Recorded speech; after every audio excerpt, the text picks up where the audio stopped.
Hello, everybody. I am back to talk more about Psalm 23 and the second half of the first verse. It starts out, "The Lord is my shepherd." We've already talked about that. "I shall not want." And we've talked about that some, but there is a lot to dig in here.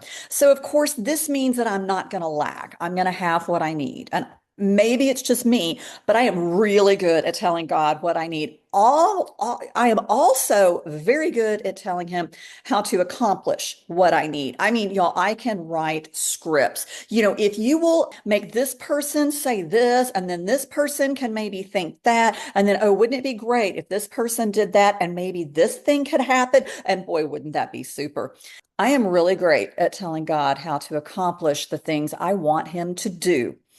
And I don't really think that's what this is talking about. We have to trust that he knows what we need. And so, yes, we bring our needs to him and we let him know what it is we think we need.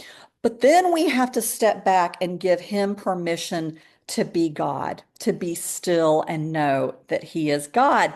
And sometimes I have found that I am so focused on a particular need in my life. This happens sometimes when we have big things and they're not immediately resolved, and they're the kinds of things that hang over our heads for some time.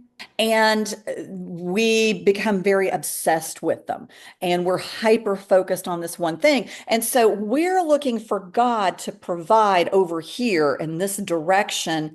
And he does something over here. And maybe it's not what we were looking for. Maybe it's not even the thing we were praying about because we're hyper focused over here, but he does something over here.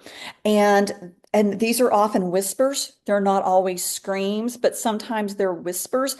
And it is so powerful to stop and acknowledge when those things happen, and to recognize that he is acting even in parts of our life that we're not asking for help, that we're not focusing on. And it doesn't mean that he doesn't see or care about this thing over here, but he sees a much larger picture.